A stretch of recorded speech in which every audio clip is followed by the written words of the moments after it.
Assalamualaikum warahmatullahi wabarakatuh. Salam sejahtera untuk kita semua, sahabat-sahabatku di startup. Pada season ini kita membahas tentang The Law of Universe atau hukum alam. Sudah ada 9 hukum alam yang diketahui yang semuanya sangat kuat dan tanpa pengecualian. Kehidupan manusia diatur oleh 9 hukum alam tersebut. Sehingga kita hanya bisa mematuhi hukum-hukum tersebut jika ingin memiliki kehidupan yang nyaman, kaya, dan sejahtera. Hukum alam ini tidak pernah lupa dan tidak akan pernah meleset, tidak akan pernah salah sasaran juga. Di dunia Anda akan terkena dampaknya salah satu hukum alam sehingga rezeki Anda bisa menurun drastis atau kualitas kehidupan Anda menurun karena Anda sudah menyebabkan penurunan rezeki orang lain atau menyebabkan hal buruk kepada orang lain.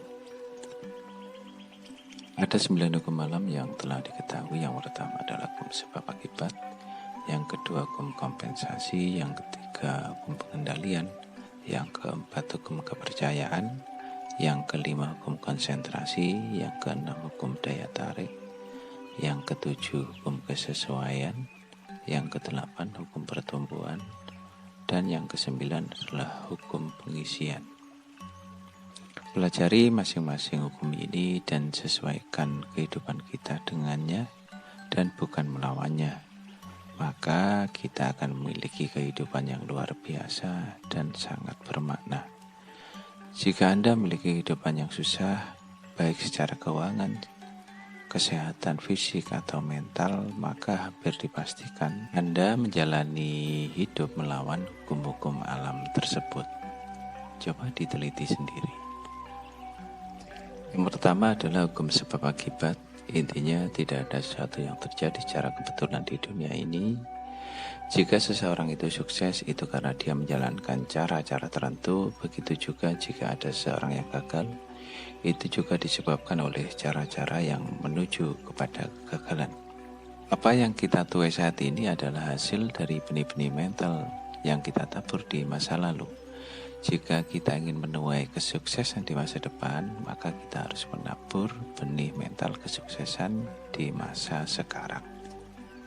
Jika Anda sekarang melakukan suatu perbuatan buruk yang menyebabkan rezeki seseorang turun, maka Anda pun akan menuai penurunan rezeki Anda sendiri. Misalnya menyebarkan berita-berita buruk, entah itu benar ataupun bohong, tentang sebuah produk sehingga tidak laku. Anda akan menerima akibatnya berupa penurunan rezeki Anda sendiri. Begitu juga sebaliknya, jika Anda menanam benih-benih kebaikan yang menyebabkan rezeki orang meningkat, maka otomatis Anda akan menuai akibat berupa peningkatan rezeki Anda. Zig Ziglar mengatakan bahwa jika Anda ingin mengalami kesuksesan yang bermakna, maka Anda harus terlebih dahulu membuat sukses orang lain. Mengapa para pengusaha itu bisa ongkang-ongkang kaki di rumah? Karena sebelumnya dia sudah membuat sukses para direktur, manajer, dan pegawainya. Mengapa Anda terus-menerus bekerja keras? Mungkin karena Anda kurang membantu orang lain untuk lebih sukses. Hukum kompensasi berbunyi bahwasanya Anda mendapatkan hasil sebanding dengan upaya atau kontribusi yang Anda lakukan. Jika ada seseorang yang sekarang mendapatkan hasil yang melimpah, maka itu hanya memiliki satu arti. Dia sudah melakukan sesuatu yang jauh lebih banyak daripada seharusnya. Dia akan mendapat imbalan yang seimbang dengan apa yang dia lakukan, entah sekarang atau yang akan datang. Mereka yang menabur banyak benih akan mendapatkan hasil yang lebih banyak. Maka Anda pun juga akan mengalami hal yang sama jika melakukan hal yang sama. Banyak orang yang hitung-hitungan dalam mengerjakan sesuatu. Mereka yang bekerja harian sengaja melakukan pekerjaannya lambat supaya pekerjaan yang seharusnya bisa dikerjakan 2 hari bisa mendapat upah untuk 3 hari. Maka jangan heran jika rezeki Anda pun nanti akan dihitung-hitung. Dan sebaliknya ada yang dalam situasi apapun bekerja sangat keras melebihi yang seharusnya. seringkali tidak seimbang antara upah yang diperoleh dengan pekerjaan yang dilakukan. Tetapi janganlah khawatir, Anda tetap akan mendapatkan imbalan yang pantas sesuai dengan kerja keras Anda. Bahkan jika imbalannya itu baru Anda terima lama kemudian, imbalan itu akan tumbuh membesar sesuai dengan hukum pertumbuhan. Begitu juga jika Anda merawat rumah yang Anda tinggali sekarang, walaupun itu bukan rumah Anda, seperti Anda merawat rumah Anda sendiri, maka Anda bisa dengan cepat akan memiliki rumah sendiri. Hukum pengendalian mengatakan jika Anda membiarkan pihak-pihak lain mengendalikan Anda, maka akan muncul stres dan tekanan-tekanan yang bisa mengakibatkan penyakit kepada diri Anda. Karena itu banyak negara-negara bermunculan pahlawan-pahlawan kemerdekaan yang tidak ingin negaranya dikendalikan oleh pihak lain. Mereka ingin bisa mengendalikan negaranya sendiri. Tapi sangat disayangkan hanya sedikit orang yang mau berjuang untuk dirinya sendiri agar tidak dikendalikan orang lain. Jauh lebih banyak orang yang justru berusaha mengikatkan dirinya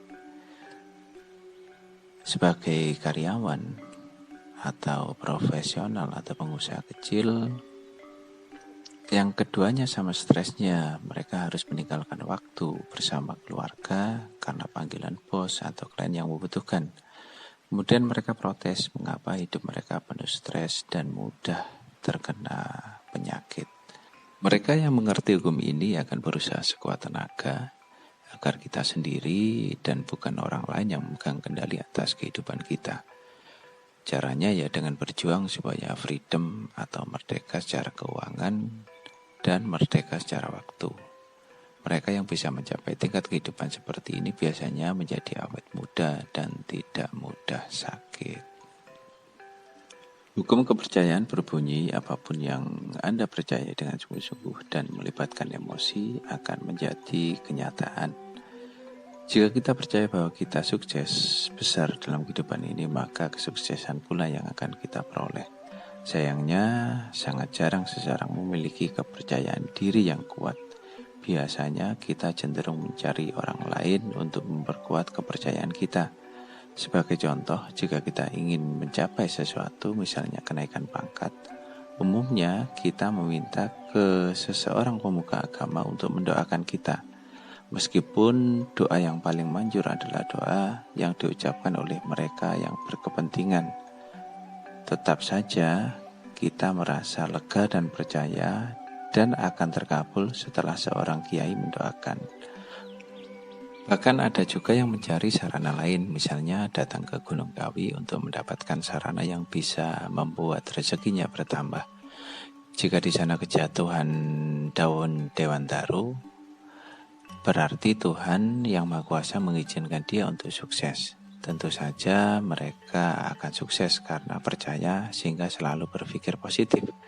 Misalnya mengalami kerugian 1 miliar, akan berpikir untung kejatuhan daun dewandaru, kalau tidak pasti rugi 10 miliar. Supaya kita bisa memiliki kepercayaan yang kuat bahwa kita bisa sukses, maka kita harus masuk ke komunitas orang-orang yang sukses dan sangat bermanfaat. Kita cari inspirasi dari kisah-kisah orang-orang sukses yang tadinya memiliki kondisi yang sama dengan kita. Dengan melihat itu akan muncul kepercayaan yang kuat bahwa kita juga akan bisa sukses seperti mereka.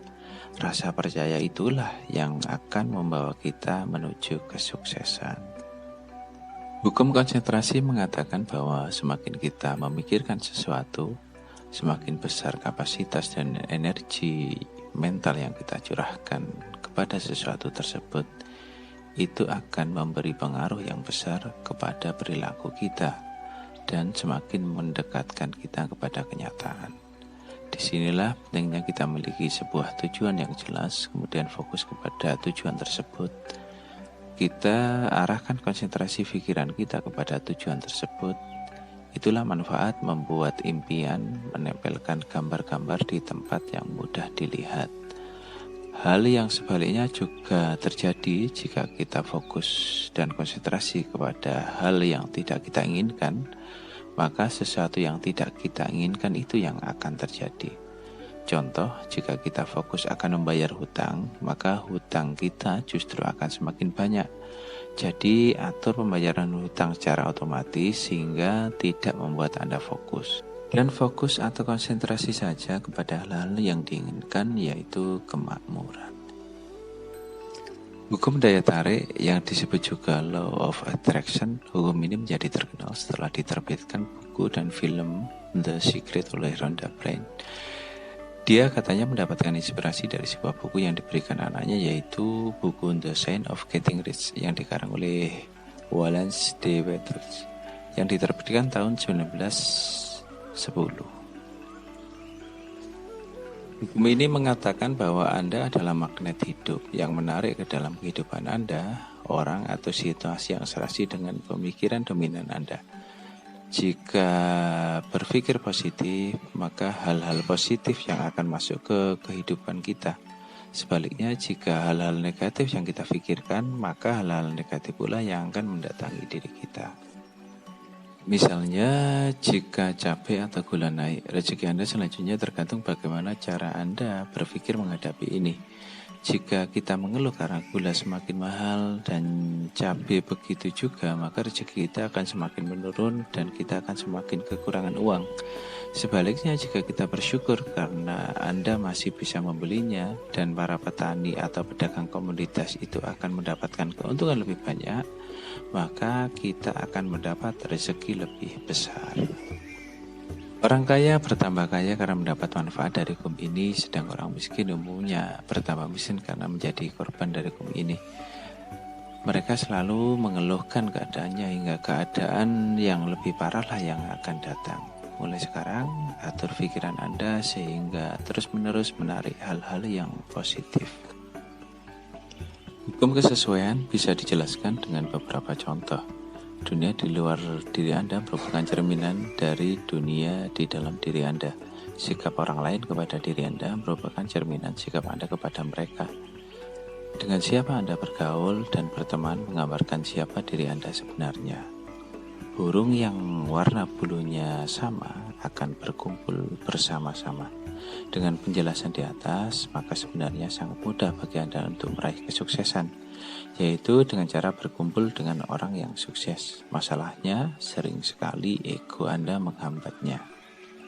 Napoleon Hill mengeluarkan biaya yang sangat besar berkeliling ke seluruh penjuru Amerika untuk mewawancarai para miliarder Amerika. Pergaulan dengan mereka itu kemudian yang membuat Napoleon Hill juga mencapai kesuksesan di bidang keuangan. Michael Wong mengatakan bahwa rezeki seseorang adalah plus minus 10% dari rezeki 10 orang yang paling mempengaruhi dia. Menurut Lee Ka-shing, miliarder Hong Kong, ada jenis investasi yang tidak pernah merugi, yaitu investasi untuk perubahan diri sendiri menuju kondisi yang lebih baik. Biasanya lewat seminar dan membeli buku. Hukum pertumbuhan mengatakan bahwa apapun yang kita tabur akan mengalami pertumbuhan seiring dengan waktu. Inilah yang menyebabkan orang-orang di kuadran kanan, yaitu pengusaha bersistem itu mendapatkan penghasilan yang sangat besar, sehingga seolah-olah tidak seimbang dengan apa yang mereka kerjakan.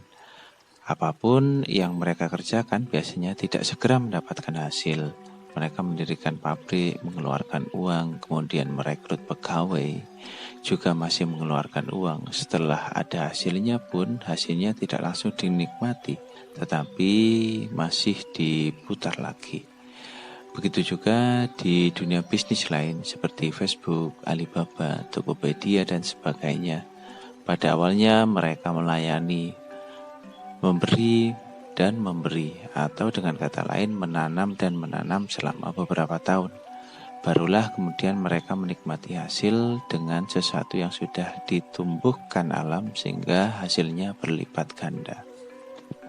Pelaku bisnis networking yang benar kegiatannya hanya memberi dan memberi di awalnya. Mereka memulai dari dirinya sendiri, kemudian menunjukkan konsep bisnisnya kepada orang lain.